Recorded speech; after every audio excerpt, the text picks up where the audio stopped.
13. नजरिया बदलकर नए इंसान बने। नीचे दिए गए वक्तव्य में आपके बारे में एक अत्यंत महत्वपूर्ण और सशक्त तथ्य बताया गया है। यह वक्तव्य विलियम जेम्स का है, जो अमेरिका के चंद बेहद बुद्धिमान व्यक्ति में से एक थे। मेरी पीढ़ी की सबसे महान खोज यह है कि अपना मानसिक रवैया बदलकर इंसान अपनी जिंदगी बदल सकते हैं। जैसा आप सोचेंगे, आप वैसे ही बनेंगे। इसलिए अपने दिमाग से पुराने, थके हारे, घिसे पिटे विचारों को बाहर निकाल फेंकें। अपने दिमाग में आस्था, प्रेम और भलाई के नए, ताजे, रचनात्मक विचार भरें। इस तरह अपना नजरिया बदलकर आप दरअसल नए इंसान बन सकते हैं। और आप इस तरह के व्यक्तित्व को बनाने वाले विचारों को कहाँ पा सकते हैं? मैं एक बिजनेसमैन को जानता हूँ जो बहुत ही विनम्र व्यक्ति है, परंतु वे उस किस्म का इंसान है जो कभी हारता नहीं है। कोई बाधा, कोई समस्या, कोई असफलता उसे कभी नहीं हरा पाती। वह हर समस्या पर आशावादी नजरिए से हमला करता है और उसे यह पक्का विश्वास होता है कि यह समस्या सही तरीके से ठीक हो जाएगी, और किसी न किसी अजीब तरीके से ऐसा होता भी है। ऐसा लगता है जैसे उसके पास कोई जादू की छड़ी है, एक ऐसी छड़ी जो कभी असफल नहीं होती। इस प्रभावी लक्षण के कारण मेरी इस व्यक्ति में सदा दिलचस्पी रही है। मैं जानता था कि उसके इस तरह के होने के पीछे कोई निश्चित कारण है, और जाहिर है मैं उसकी कहानी सुनना चाहता था। परंतु उसकी विनम्रता और कम बोलने की आदत के कारण उसे अपने बारे में बात करने के लिए राजी करना आसान नहीं था। एक दिन जब वह मूड में था तो उसने मुझे अपना रहस्य बताया। यह बहुत आश्चर्यजनक रूप से आसान परंतु प्रभावी रहस्य था। मैं उसके प्लांट का भ्रमण कर रहा था, जो एक आधुनिक, नवीनतम प्लांट था जिसका ज्यादातर हिस्सा एयर कंडीशन्ड था। अत्याधुनिक मशीनरी और उत्पादन के तरीकों ने उसकी फैक्ट्री को बहुत ही उत्पादक और कार्यकुशल फैक्ट्री बना दिया था। लेबर मैनेजमेंट संबंध उतने ही आदर्श थे जितने कि आधे अधूरे मनुष्यों की इस दुनिया में संभव हैं। पूरी फैक्ट्री में सद्भावना का वातावरण मौजूद था। उसका ऑफिस अत्याधुनिक रूप से सज्जित था, जिसमें सुंदर डेस्क और कालीन थे और उसमें आकर्षक लकड़ी के पैनल लगे हुए थे। साज सज्जा की योजना 5 अद्भुत रंगों के संयोजन का आकर्षक परिणाम थी। कुल मिलाकर यह सजावट के मामले में आखिरी शब्द था और उससे भी आगे तक जाता था। इसके बाद आप मेरे आश्चर्य का अनुमान लगाइए जब मैंने उसकी पॉलिश की हुई सफेद महोगनी की मेज पर बाइबल की एक पुरानी प्रति देखी। उसके अत्याधुनिक कमरों में यही एकमात्र पुरानी वस्तु थी। मैंने इस अजीब संयोजन पर टिप्पणी की। उसने बाइबल की तरफ संकेत करते हुए जवाब दिया, यह पुस्तक इस ऑफिस की सबसे आधुनिक वस्तु है। सभी मशीनें पुरानी पड़ जाएंगी और सजावट की शैलियाँ बदल जाएंगी, परंतु यह पुस्तक हमारे इतने आगे की युग की है कि यह कभी पुरानी नहीं पड़ेगी। कुओ तातयोन मारक। जब मैं कॉलेज गया तो मेरी भली ईसाई माँ ने मुझे यह बाइबल दी थी।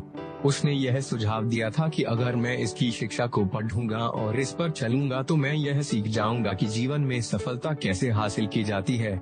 परंतु मैंने उस समय सोचा कि वे एक भली बूढ़ी महिला की तरह बातें कर रही हैं। बेहसा मेरी उम्र में वे बूढ़ी लग रही थीं। दरअसल वे डैश बूढ़ी थी नहीं, परंतु उनका दिल रखने के लिए मैंने बाइबल ले ली, परंतु कई सालों तक मैंने कभी इसकी तरफ सचमुच ध्यान नहीं दिया।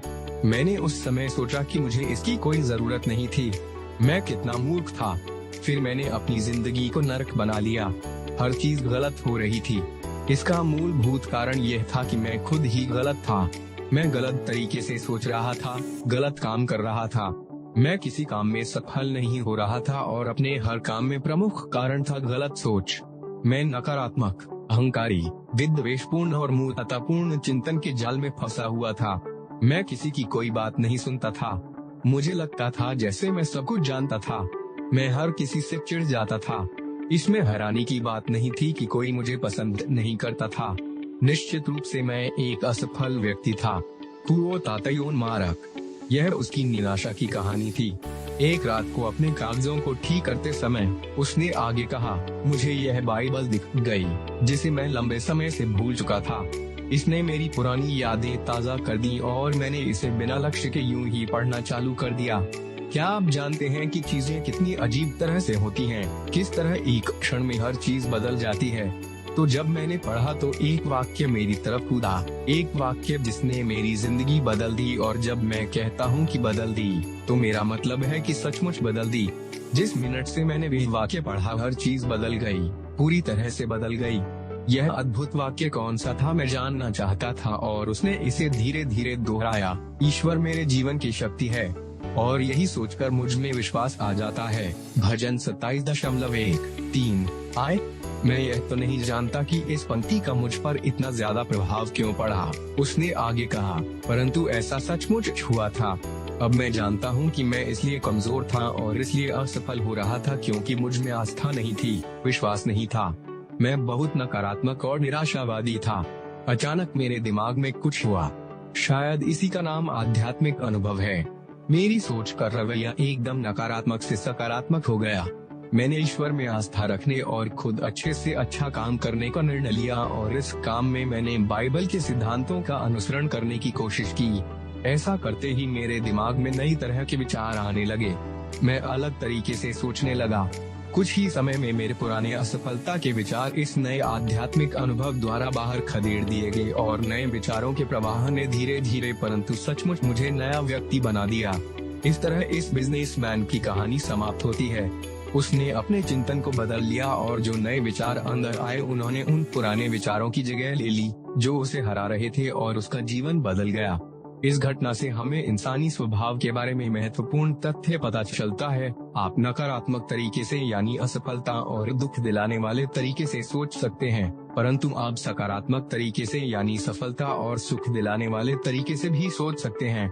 जिस दुनिया में आप रहते हैं वही दुनिया मूल रूप से बाहरी स्थितियों या परिस्थितियों से निर्धारित नहीं होती, बल्कि आपके दिमाग में आदतन रहने वाले विचारों से निर्धारित होती है।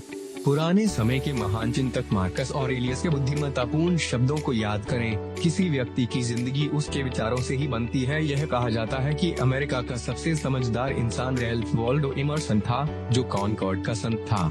इमर्सन ने कहा था, व्यक्ति वैसा ही होता है जैसा वह दिन रात सोचता रहता है। एक प्रसिद्ध मनोवैज्ञानिक कहते हैं, मानव स्वभाव में एक गहरी प्रवृत्ति है कि इंसान बिल्कुल वैसा ही बन जाता है जैसी वह अपने बारे में आदतन कल्पना करता है। ऐसा कहा गया है कि विचार ही वस्तुएं हैं जिनमें असाधारण शक्ति भरी हुई है। जब हम यह देखते हैं कि उनमें कितनी शक्ति है तो हम इस निष्कर्ष से तत्काल सहमत हो जाते हैं। आप सचमुच अपने आप को किसी स्थिति में मान सकते हैं या किसी स्थिति से बाहर मान सकते हैं। आप अपने विचारों से अपने आप को सचमुच बीमार बना सकते हैं। इसी तरह भिन्न तरीके के विचारों और उपचारक विचारों से अपनी बीमारी को ठीक भी कर सकते हैं। एक तरह से अगर आप सोचते हैं तो उस तरह की परिस्थितियों को आकर्षित करते हैं जो उस नजरिए में निहित होती हैं। दूसरी तरह से अगर आप सोचते हैं तो आप बिल्कुल ही अलग तरह की परिस्थितियों का निर्माण कर लेते हैं। परिस्थितियों से आपके विचार बनते हैं। इसके बजाय यह कहना ज्यादा ठीक रहेगा कि आपके विचारों के अनुरूप परिस्थितियां बनती हैं। उदाहरण के लिए अगर आप सकारात्मक तरीके से सोचते हैं तो आप अपने जीवन में सकारात्मक शक्तियों को सक्रिय कर देंगे, जिससे आपको सकारात्मक परिणाम मिलने लगेंगे। सकारात्मक विचार आपके आसपास ऐसा माहौल बना देते हैं जिससे अनुकूल परिस्थितियां निर्मित होने लगती हैं। इसके विपरीत अगर आप नकारात्मक विचार सोचेंगे तो आप अपने आसपास ऐसी परिस्थितियां बना लेते हैं जो आपके प्रतिकूल होती हैं और जिनके परिणाम नकारात्मक होते हैं। अपनी परिस्थितियों को बदलने के लिए सबसे पहले आपको अलग तरह से सोचना शुरू करना चाहिए। हाथ पर हाथ धरकर असंतोषजनक परिस्थितियों को स्वीकार न करें, बल्कि अपने मस्तिष्क में आदर्श परिस्थितियों की तस्वीर बनाएं। इस तस्वीर को बनाए रखें, इसे पूरे विस्तार से विकसित करें, इसमें विश्वास करें, इसके बारे में प्रार्थना करें, इस पर काम करें और आप इसे हकीकत में उसी अनुरूप बदल देंगे जो आपके सकारात्मक चिंतन द्वारा बनी मानसिक तस्वीर थी। यह ब्रह्मांड के महानतम नियमों में से एक है। काश यह मुझे अपनी जवानी में पता होता। यह मुझे जीवन में बहुत बाद में पता चला और मैंने पाया कि ईश्वर के साथ मेरे संबंधों को छोड़कर यह सबसे महानतम खोजों में से एक है। और गहरे अर्थ में यह नियम ईश्वर के साथ इंसान के संबंधों का एक तत्व है, क्योंकि यह ईश्वर की शक्ति को व्यक्तित्व में प्रवाहित करता है। यह महान नियम संक्षेप और आसान भाषा में यह है कि अगर आप नकारात्मक तरह से सोचेंगे तो आपको नकारात्मक परिणाम मिलेंगे। अगर आप सकारात्मक तरह से सोचेंगे तो आपको सकारात्मक परिणाम मिलेंगे। यही वह आसान तथ्य है जो समृद्धि और सफलता के आश्चर्यजनक नियम का आधार है। संक्षेप में, विश्वास करें और सफल बने। मैंने इस नियम को बड़े रोचक तरीके से सीखा। कुछ साल पहले हम लोगों ने एक प्रेरणादायक self help magazine guide post की स्थापना की। हमारे समूह में Lowell Thomas, captain Eddie Rickenbacker, Branch Rickey, Raymond Thornburg और कई अन्य लोग शामिल थे। इस पत्रिका के 2 कार्य थे। पहला, उन लोगों की कहानियां बताना जिन्होंने अपनी आस्था द्वारा अपनी कठिनाइयों को जीता था। इस तरह से यह सफल जीवन की तकनीकें सिखाती थी, जिनके द्वारा आप डर, परिस्थितियों, बाधाओं, द्वेष पर विजय पाते थे। यह सभी तरह की नकारात्मक बातों को जीतने के लिए आस्था सिखाती थी। दूसरे, एक अलाभकारी, असांप्रदायिक, आस्थावान प्रकाशन के रूप में यह इस महान तथ्य को सिखाती थी कि ईश्वर इतिहास की धारा में है और यह देश ईश्वर और उसके नियमों में विश्वास पर स्थापित हुआ है। यह मैगजीन अपने पाठकों को यह याद दिलाती है कि अमेरिका इतिहास में पहला महान देश है जो एक निश्चित धार्मिक अवधारणा पर स्थापित हुआ है, और अगर हम इसे बनाए नहीं रखेंगे तो हमारी स्वतंत्रताएं कम हो जाएंगी। शुरुआत में मिस्टर रेमंड थॉर्नबर्ग इस मैगजीन के प्रकाशक थे और मैं इसका संपादक था। हमारे पास इसके लिए कोई आर्थिक संबल नहीं था। यह आस्था के आधार पर शुरू की गई थी। दरअसल इसका पहला ऑफिस तो न्यूयॉर्क के पलिंग्राम में एक ग्रोसरी स्टोर के ऊपर के कमरों में था। एक उधार मांगा गया टाइपराइटर था, कुछ खस्ताहाल कुर्सियां थीं और बस इतना ही था, सिवाय महान विचार और महान आस्था के। धीरे धीरे ग्राहकों की सूची 25,000 हो गई। भविष्य उज्जवल लग रहा था। अचानक एक रात आग लग गई और 1 घंटे में प्रकाशन का ऑफिस जल गया, और इसके साथ ही ग्राहकों की पूरी सूची भी। हमारी मूर्खता थी कि हमने उसकी डुप्लीकेट कॉपी नहीं बनाई थी। लॉवेल थॉमस, जो शुरू से ही गाइड पोस्ट के वफादार और कुशल संरक्षक थे, ने अपने रेडियो ब्रॉडकास्ट में इस दुखद परिस्थिति का जिक्र किया, और इसका परिणाम यह हुआ कि हमारे पास जल्दी ही 30,000 ग्राहक हो गए, जिसमें लगभग सभी पुराने ग्राहक थे और कुछ नए ग्राहक भी। ग्राहकों की सूची लगभग 40,000 तक पहुंच गई, परंतु लागत इससे भी अधिक तेजी से बढ़ रही थी। यह पत्रिका हमेशा अपनी लागत से कम कीमत पर बेची जाती थी ताकि इसका संदेश अधिक से अधिक लोगों तक पहुंच सके। अब यह अनुमान से अधिक महंगी हो गई और हमारे सामने गंभीर आर्थिक समस्या आ गई। सच कहा जाए तो एक वक्त तो ऐसा था जब आगे बढ़ना असंभव लग रहा था। इस मोड़ पर हमने एक मीटिंग बुलाई और मुझे विश्वास है कि इससे अधिक निराशाजनक, नकारात्मक, हताश करने वाली मीटिंग दूसरी नहीं हुई होगी। यह निराशा से ओतप्रोत थी। हम अपने बिल का भुगतान करने के लिए पैसे कहां से लाएंगे? हमने पॉल को चुकाने के लिए पीटर को लूटने के तरीकों के बारे में सोचा। हमारे मस्तिष्क में पूर्ण हताशा भरी हुई थी। इस मीटिंग में एक महिला को आमंत्रित किया गया था, जिसका हम सभी बहुत सम्मान करते थे, परंतु इस मीटिंग में उन्हें शामिल करने का एक कारण यह था कि उन्होंने पहले गाइड पोस्ट को शुरू करने में मदद करने के लिए $2,000 का योगदान दिया था। ऐसी आशा की जा रही थी कि बिजली उसी जगह पर दोबारा गिर सकती थी, परंतु इस बार उन्होंने पैसे से अधिक मूल्यवान कुछ दिया। इस निराशाजनक मीटिंग के दौरान वे काफी देर तक चुप बैठी रहीं, परंतु उन्होंने आखिरकार कहा, मुझे लगता है आप लोग यह चाहते होंगे कि मैं एक बार फिर से आर्थिक योगदान दूं। मैं आपको आपके कष्ट से बाहर निकाल सकती हूं, परंतु मैं आपको एक भी सेंट नहीं दूंगी। उसकी यह बात सुनकर हम कष्ट से बाहर नहीं निकले, इसके बजाय हम और अधिक निराश हो गए। परंतु उसने आगे कहा, मैं आपको पैसे से अधिक मूल्यवान कुछ प्रदान करूंगी। इससे हमें आश्चर्य हुआ, क्योंकि इन परिस्थितियों में हम किसी ऐसी चीज की कल्पना नहीं कर पा रहे थे जो पैसे से अधिक मूल्यवान हो। मैं आप लोगों को एक विचार देना चाहती हूँ, उसने कहा, एक रचनात्मक विचार। हम विचार से बिलों का भुगतान किस तरह कर सकते हैं, हमने उत्साहीनता से सोचा, परंतु वह विचार इतना दमदार था कि उसने बिलों का भुगतान करने में हमारी मदद की। इस संसार में हर उपलब्धि की शुरुआत एक रचनात्मक विचार से ही हुई है। पहले विचार आता है, फिर इसमें आस्था आती है, फिर उस विचार पर अमल करने के साधन आते हैं। यही वह मार्ग है जो सफलता का मार्ग है। अब उसने कहा, विचार यह है, आपकी वर्तमान समस्या क्या है? यह कि आप में किसी चीज की कमी है। आपके पास पैसे की कमी है, ग्राहकों की कमी है, मशीनरी की कमी है, विचार की कमी है, साहस की कमी है। आपके पास इन सभी चीजों की कमी क्यों है? सिर्फ इसलिए क्योंकि आप कमी के बारे में सोच रहे हैं। अगर आप कमी के बारे में सोचेंगे तो आप ऐसी परिस्थितियां निर्मित कर लेंगे जो कमी की स्थिति को जन्म देती हैं। अपनी कमियों पर लगातार मानसिक विचार करके आपने अपनी रचनात्मक शक्तियों को कुंठित कर लिया है, जो गाइड पोस्ट के विकास में प्रेरक हो सकती हैं। कई चीजों को करने के लिहाज से आप कड़ी मेहनत कर रहे हैं, परंतु आप एक सबसे महत्वपूर्ण चीज करने में असफल रहे हैं, जो आपके अन्य सभी प्रयासों को शक्ति प्रदान करेगी। आपने सकारात्मक चिंतन का प्रयोग नहीं किया है। इसके बजाय आपने सिर्फ कमियों के संदर्भ में ही सोचा है। इस स्थिति में सुधार करने के लिए मानसिक प्रक्रिया को उलट दें और समृद्धि, उपलब्धि, सफलता के बारे में सोचना शुरू कर दें। इसमें अभ्यास की आवश्यकता होगी, परंतु अगर आप आस्था का प्रदर्शन करेंगे तो इसे जल्दी किया जा सकता है। यह प्रक्रिया है तस्वीर देखने की प्रक्रिया, यानी कि आपको गाइड पोस्ट को सफल उपलब्धि के संदर्भ में देखना होगा। अपने दिमाग में ऐसी तस्वीर बनाइए कि गाइड पोस्ट एक महान पत्रिका है जो पूरे देश में फैल गई है। ग्राहकों की बड़ी संख्या की तस्वीर बनाएं जो इस प्रेरणादायक सामग्री को पढ़ने और इससे लाभ उठाने के लिए उत्सुक हैं। यह मानसिक तस्वीर बनाएं कि लोगों की जिंदगियां उपलब्धि की उस फिलॉसफी से बदल रही हैं जो गाइड पोस्ट हर महीने अपने अंकों में सिखा रही है।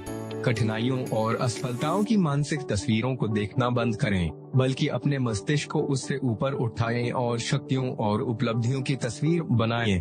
जब आप अपने विचारों को उपलब्धि की तस्वीर के क्षेत्र तक उठा लेते हैं तो आप अपनी समस्याओं को नीचे की तरफ देखते हैं, परंतु अगर आप ऐसा नहीं करते तो आप उन्हें ऊपर की तरफ देखते हैं। निश्चित रूप से उन्हें देखने का यह अधिक प्रोत्साहित करने वाला दृष्टिकोण होगा। हमेशा अपनी समस्याओं के ऊपर जाएं, कभी भी किसी समस्या को नीचे रहकर न देखें। अब मुझे आगे कहने दें, उसने कहा। आपको इस समय आगे बढ़ने के लिए कितने ग्राहकों की जरूरत होगी? हमने तत्काल सोचा और कहा 1 लाख। हमारे पास उस समय 40,000 ग्राहक थे। ठीक है, उसने आत्मविश्वास भरे स्वर में कहा, यह कठिन नहीं है, यह आसान है। बस इस बात की कल्पना करें कि इस पत्रिका से 1 लाख लोगों को रचनात्मक मदद मिल रही है और आपके पास 1 लाख ग्राहक हो जाएंगे। सच तो यह है कि जिस मिनट आप उन्हें अपने मस्तिष्क में देखेंगे, उसी समय वे आपके पास होंगे। वह मेरी तरफ मुड़ी और कहा, नॉर्मन, क्या तुम इस समय 1 लाख ग्राहकों को दे सकते हो? वहाँ देखो, अपने आगे की तरफ अपने दिमाग की आँख से, क्या तुम उन्हें देख सकते हो? मुझे अब भी पूरा विश्वास नहीं हुआ था और इसलिए मैंने जरा शंका भरे स्वर में कहा, ओ सकता है, परंतु मुझे वे बहुत धुंधले नजर आ रहे हैं। वह मेरी तरफ से थोड़ी निराश हुई। उसने मुझसे फिर पूछा, क्या आप कल्पना में 1 लाख ग्राहकों की तस्वीर नहीं बना सकते? मुझे लगता है मेरी कल्पना से ज्यादा अच्छी तरह से काम नहीं कर रही थी, क्योंकि मैं जो देख पा रहा था वे सिर्फ अपर्याप्त परंतु वास्तविक 40,000 ग्राहक थे। फिर वे मेरे पुराने दोस्त रेमंड थॉर्नवर्थ की तरफ मुड़ी, जिन्हें विजयी और सफल व्यक्तित्व का आशीर्वाद मिला है, और उन्होंने उनके उपनाम का प्रयोग करते हुए कहा, पिंकी, क्या आप 1 लाख ग्राहकों की कल्पना कर सकते हैं? मुझे थोड़ा संदेह था कि पिंकी उन्हें देख सकता था। वह एक रबर निर्माता था जो अपने बिजनेस से काफी समय निकालकर इस प्रेरणादायक अलाभकारी पत्रिका को दिया करता था। आप सामान्य रूप से यह नहीं सोचेंगे कि कोई रबर निर्माता इस तरह की कल्पना कर सकता था, परंतु उसमें रचनात्मक कल्पना शक्ति थी। मैंने उसके चेहरे पर मनमोहक भाव देखा और मैं समझ गया कि महिला को सफलता मिल गई थी। उस महिला ने आगे की तरफ थोड़े आश्चर्य से देखते हुए पूछा, क्या आप 1 लाख ग्राहकों को देख सकते हैं? हाँ, उसने उत्सुकता से कहा। हाँ, मैं उन्हें देख सकता हूँ। बिजली की तरह चौकन्ना होकर मैंने पूछा, कहाँ? मुझे उन्हें दिखाओ। फिर मैं भी उनकी तस्वीर को देखने लगा। अब हमारी मित्र ने कहा, हम अपना सिर झुकाएं और ईश्वर को हमें 1 लाख ग्राहक देने के लिए धन्यवाद दें। सच कहूं तो मुझे लग रहा था कि यह ईश्वर को सीमा से अधिक परेशान करना था, परंतु यह बाइबल की उस पंक्ति के अनुरूप सही था, जहां यह कहा गया था, जो भी चीज आप प्रार्थना में मांगेंगे और यदि आप में विश्वास होगा तो आपको वे चीजें मिल जाएंगी। मैथ्यू 21:22। इसका अर्थ है कि जब आप किसी चीज के लिए प्रार्थना करते हैं, उसी समय उस चीज की कल्पना भी करें जिसकी आप प्रार्थना कर रहे हैं।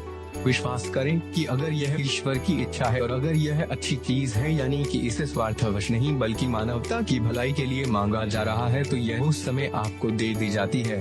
अगर आपको इस तर्क का अनुसरण करने में मुश्किल आती हो तो मैं आपको बता दूं कि उस समय से आज तक गाइड पोस्ट को कभी किसी चीज की कमी नहीं पड़ी।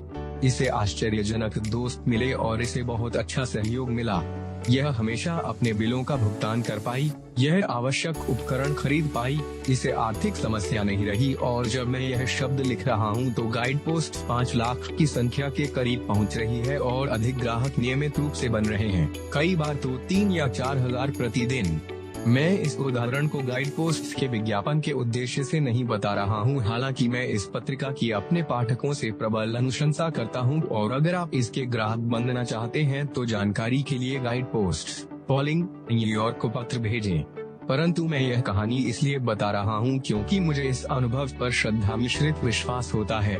मुझे यह एहसास है कि मुझे अनायास ऐसा नियम मिल गया था जो व्यक्तिगत विजय का जबरदस्त नियम था। इसके बाद मैंने इसे अपनी खुद की समस्याओं पर अपनाना लागू किया और मैंने जहाँ भी इसका प्रयोग किया मुझे उसके अद्भुत परिणाम मिले। जहाँ भी मैं इसका प्रयोग करने में असफल रहा वहाँ मुझे अच्छे परिणाम नहीं मिल पाए। यह इतना ही आसान है, अपनी समस्या को ईश्वर के हाथों में सौंप दो। अपने विचारों में समस्या के ऊपर उठ जाओ ताकि आप इसकी तरफ नीचे की निगाह से देखें, न कि ऊपर की तरफ इसे देखें।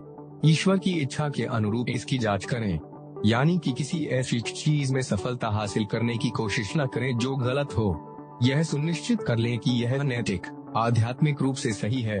आप कोई गलत काम करके कभी सही परिणाम हासिल नहीं कर सकते। अगर आपकी सोच गलत है तो यह गलत है और सही नहीं है, और यह तब तक सही नहीं हो सकती जब तक कि यह गलत रहती है। अगर यह मूल रूप से गलत है तो इसका परिणाम भी गलत ही होगा। यह बात है। इसलिए यह सुनिश्चित कर लें कि यह सही है, फिर इसे ईश्वर के नाम पर सोचें और अच्छे परिणाम की तस्वीर बना लें। समृद्धि, उपलब्धि और सफलता के विचार को अपने दिमाग में दृढ़ता से जमाए रखें। कभी असफलता के विचार को मन में न लाएं। अगर पराजय का कोई नकारात्मक विचार आपके मन में आए तो सकारात्मक विचारों को बढ़ाकर इसे बाहर निकाल दें। जोर से कहें, ईश्वर अब मुझे सफलता दिला रहा है, वह मुझे उपलब्धियां प्रदान कर रहा है। जो मानसिक तस्वीर आपने बनाई है और जिसे आपने प्रबलता से अपनी चेतना में स्थान दिया है हकीकत बन जाएगी, बशर्ते आप लगातार इसे अपने विचारों में दोहराते रहें और मेहनत और कुशलता से इस पर काम करें। यह रचनात्मक प्रक्रिया आसान शब्दों में यह है, कल्पना करें, तस्वीर बनाएं और अंततः हकीकत बनाएं। जीवन के सभी क्षेत्रों में जिन लोगों ने उल्लेखनीय उपलब्धियां हासिल की हैं, वे अपने अनुभव से इस नियम की कीमत जानते हैं। हेनरी जे कैसर ने मुझे बताया कि एक बार वे नदी के किनारे एक तटबंध बांध बना रहे थे कि तभी जोरदार तूफान और बाढ़ के कारण उसकी सारी मशीनें कीचड़ में डूब गईं और उसके अब तक किए हुए काम पर पानी फिर गया। जब पानी कम हुआ और वह नुकसान का अंदाजा लगाने के लिए गया तो उसने पाया कि उसके मजदूर उदास खड़े हैं और कीचड़ और उसमें डूबी हुई मशीनों को निराशा से देख रहे हैं। वह उनके पास गया और उसने मुस्कुराकर कहा, तुम लोग इतने निराश क्यों हो? क्या आपको नहीं दिख रहा है? उन्होंने पूछा। हमारी मशीनें कीचड़ में डूबी हुई हैं। कौन सा कीचड़? उसने उत्साह से कहा। कौन सा कीचड़? उन्होंने हैरानी से दोहराया। चारों तरफ देखिए, हर तरफ कीचड़ ही कीचड़ है। कुओ तातयोन मारक। अच्छा, वे हंसा, परंतु मुझे तो कीचड़ कहीं दिख नहीं रहा है। परंतु आप ऐसा किस तरह कह सकते हैं? उन्होंने उससे पूछा। क्योंकि मिस्टर कैसर ने कहा, मैं आसमान की तरफ देख रहा हूँ और ऊपर आसमान में कोई कीचड़ नहीं है। वहाँ मुझे सूरज चमकता हुआ दिख रहा है और अगर सूरज तेजी से चमक रहा है तो दुनिया का कोई भी कीचड़ उसका मुकाबला नहीं कर सकता। जल्दी ही कीचड़ सूख जाएगा और तुम अपनी मशीनों को एक बार फिर से निकाल लोगे और फिर से अपना काम शुरू करोगे। वह कितना सही था। अगर आप आंखों को नीचे रखेंगे तो आपको कीचड़ दिखेगा और असफलता का एहसास होगा। इस तरह आप अपने लिए हार के विचार निर्मित कर लेंगे। आशावादी तस्वीर के साथ प्रार्थना और आस्था हो तो सफलता अवश्य भावी है। मेरे एक और दोस्त ने सबसे निचली सीढ़ी से शुरुआत करके असाधारण सफलता पाई है। मुझे याद है कि स्कूल के दिनों में वे एक अजीब सा अनाकर्षक और बेहद संकोची देहाती लड़का था, परंतु उसमें चरित्र था और प्रखर बुद्धि थी। आज वह अपने क्षेत्र में असाधारण व्यक्ति है। मैंने उससे पूछा, तुम्हारी सफलता का रहस्य क्या है? वे लोग जिन्होंने मेरे साथ इतने साल काम किया है और असीमित अवसर जो अमेरिका में हर बच्चे के लिए उपलब्ध हैं। उसने जवाब दिया, हाँ, मैं जानता हूँ यह सच है, परंतु मुझे विश्वास है कि तुम्हारी कोई व्यक्तिगत तकनीक होगी और मेरी दिलचस्पी उसे जानने में है। मैंने कहा, यह पूरी तरह से इस बारे में निहित है कि आप समस्याओं के बारे में किस तरह सोचते हैं। उसने जवाब दिया, मैं समस्या पर आक्रमण करता हूँ और अपने दिमाग में इसके टुकड़े टुकड़े कर देता हूँ। मैं इसे हराने में अपनी पूरी मानसिक शक्ति लगा देता हूँ। दूसरी बात, मैं इसके बारे में पूरी निष्ठा से प्रार्थना करता हूँ। तीसरी बात, मैं सफलता की मानसिक तस्वीर बना लेता हूँ। चौथी बात, मैं हमेशा खुद से पूछता हूँ, कौन सा काम सही है? क्योंकि उसने कहा, अगर यह गलत होगा तो कुछ भी सही नहीं होगा। गलत चीज का परिणाम सही हो ही नहीं सकता। 5वीं बात यह है कि मैं समस्या को हल करने में अपनी पूरी ताकत लगा देता हूँ, परंतु मैं इस बात पर जोर देना चाहूँगा कि अगर आप पराजय के बारे में सोचते हैं तो अपने विचारों को तत्काल बदल लें। नए और सकारात्मक विचारों को अपने दिमाग में भर लें। मुश्किलों को जीतने और सफलता हासिल करने के लिए यहाँ मूलभूत आवश्यकता है। कुओ तातयोन मारक। इसी मिनट जब आप यह पुस्तक पढ़ रहे हैं, आपके मन में संभावित शक्तिशाली विचार मौजूद हैं। इन विचारों को मुक्त और विकसित करके आप अपनी आर्थिक समस्या, अपनी बिजनेस की दशा को सुधार सकते हैं। आप अपने परिवार का उचित ख्याल रख सकते हैं और आप अपने कार्यों में सफल हो सकते हैं। इन रचनात्मक विचारों का स्थायी अंदरूनी प्रवाह और प्रैक्टिकल प्रयोग आपके जीवन का पुनर्निर्माण कर सकता है। और इसके साथ ही आपका भी एक समय ऐसा था जब मैं इस मूर्खतापूर्ण विचार की गिरफ्त में था कि आस्था और समृद्धि में कोई संबंध नहीं है, कि धर्म का उपलब्धि से कोई संबंध नहीं है और यह सिर्फ नैतिकता या सामाजिक मूल्यों से संबंधित है। परंतु अब मुझे एहसास होता है कि इस तरह का दृष्टिकोण ईश्वर की शक्ति और व्यक्ति के विकास को सीमित कर देता है। धर्म सिखाता है कि ब्रह्मांड में प्रबल शक्ति है और यह शक्ति हर व्यक्ति के भीतर होती है। यह एक ऐसी शक्ति है जो हर तरह की पराजय को चकनाचूर कर सकती है और इंसान को सभी मुश्किल स्थितियों के ऊपर उठा सकती है। हमने अणु की ऊर्जा का उदाहरण देखा है। हम जानते हैं कि ब्रह्मांड में कितनी आश्चर्यजनक और जबरदस्त ऊर्जा मौजूद है।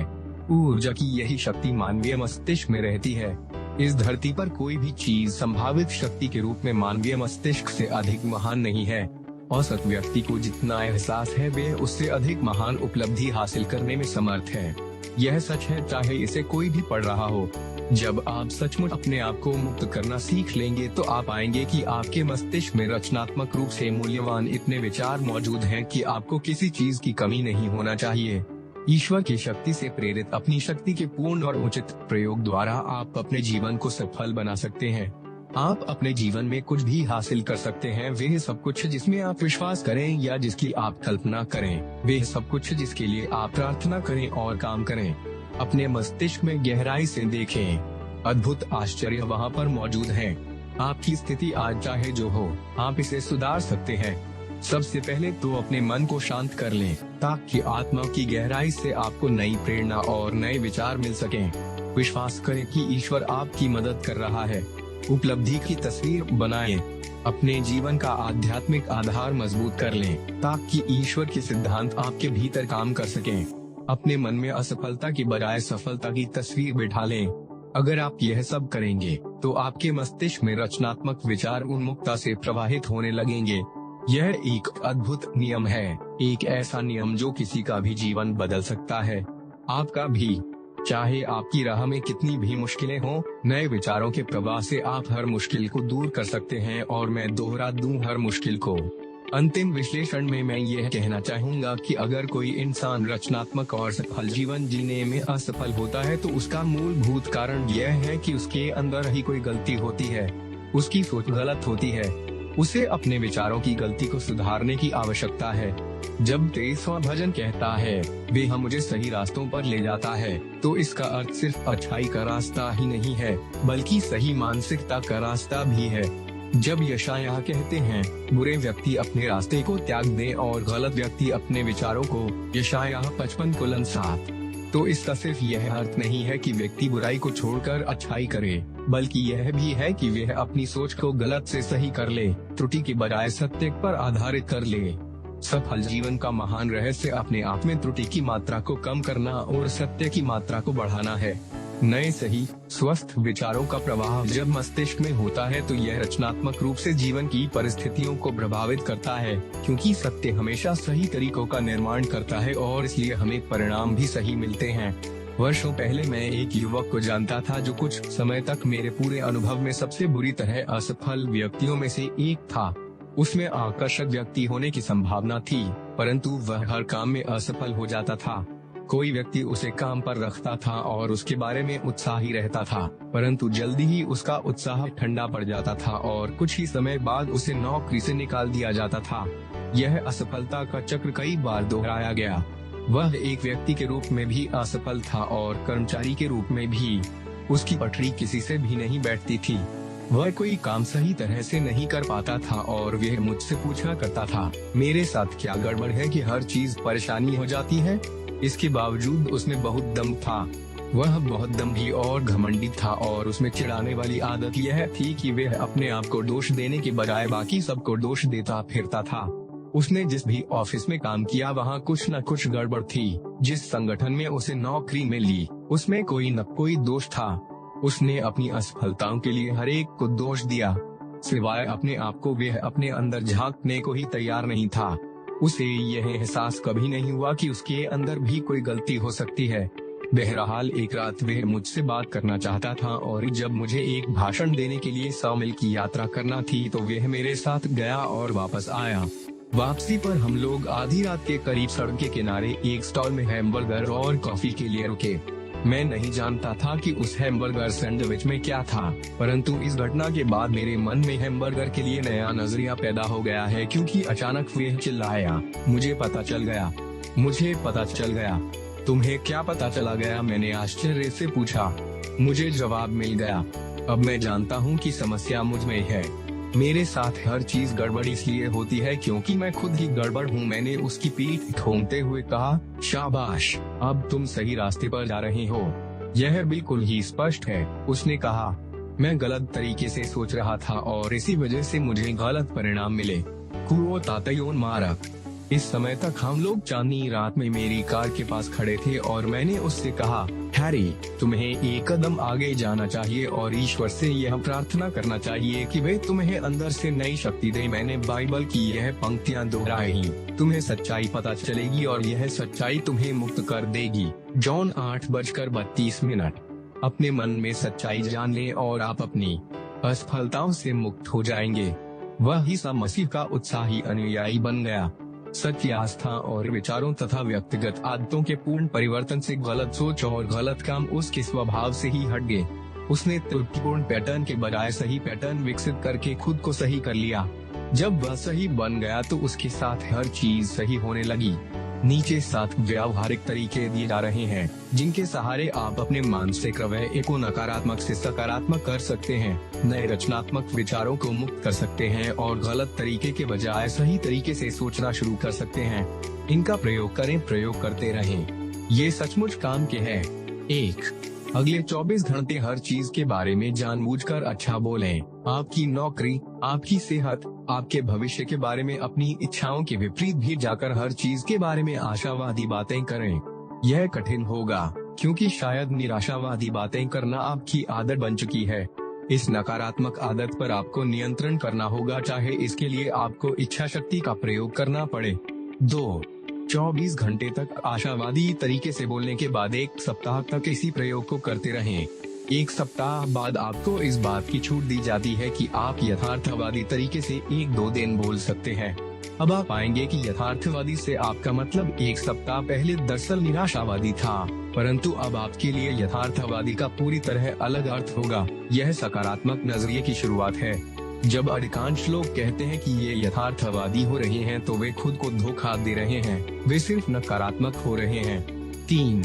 जिस तरह आप अपने शरीर को भोजन देते हैं उसी तरीके से आप अपने मस्तिष्क को भी भोजन दें। अपने मस्तिष्क को स्वस्थ बनाने के लिए आपको इसे पोषक स्वस्थ विचारों का आहार देना चाहिए।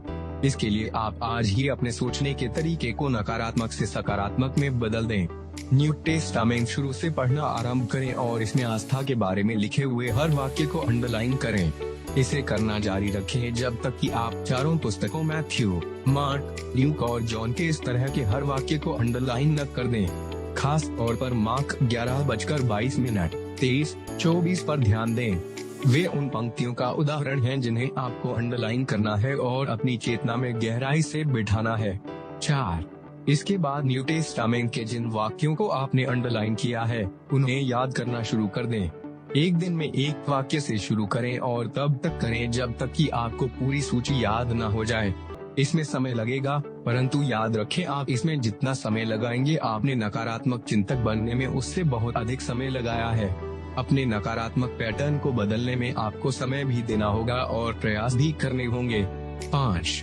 अपने दोस्तों की सूची बनाएं ताकि आप यह निर्धारित कर सकें कि उनमें से सबसे सकारात्मक चिंतक कौन है और फिर जानबूझकर उसके साथ रहने के अवसर खोजें। अपने नकारात्मक मित्रों का साथ पूरी तरह न छोड़ें, परंतु कुछ समय तक अपने सकारात्मक दोस्तों के ज्यादा करीब रहें, जब तक कि आप पूरी तरह उनके रंग में न रंग जाए। इसके बाद आप अपने नकारात्मक दोस्तों के बीच जा सकते हैं और उनकी नकारात्मक मानसिकता से प्रभावित हुए बिना उन्हें अपने नए नजरिए के बारे में बता सकते हैं। 6. बहस से बचें, परंतु जब भी कोई नकारात्मक बात कही जाए, उसके जवाब में कोई सकारात्मक और आशावादी विचार रखें। 7. काफी समय तक प्रार्थना करें और हमेशा अपनी प्रार्थना को धन्यवाद के रूप में दें, यह मानते हुए कि ईश्वर आपको महान और अद्भुत चीजें दे रहा है, क्योंकि अगर आप सोचते हैं कि वह ऐसा कर रहा है, तो वह निश्चित रूप से ऐसा करेगा। ईश्वर आपको आपके विश्वास से बड़ा आशीर्वाद नहीं देगा। वह आपको महान चीजें देना चाहता है, परंतु वह भी उतना ही दे पाएगा जितना प्राप्त करने की आप में आस्था है। आपकी जितनी आस्था यानी कि उसी अनुपात में होगी, आपको उतना ही मिलेगा। मैथ्यू 9:29। बेहतर और अधिक सफल जीवन का रहस्य पुराने मृत और अस्वस्थ विचारों को बाहर निकाल फेंकना है। उनके स्थान पर नए, जीवंत और प्रबल आस्था के विचार अंदर ले आएं। आप इस बात को मान लें, नए विचारों का प्रवाह आपको और आपके जीवन को पूरी तरह बदल सकता है।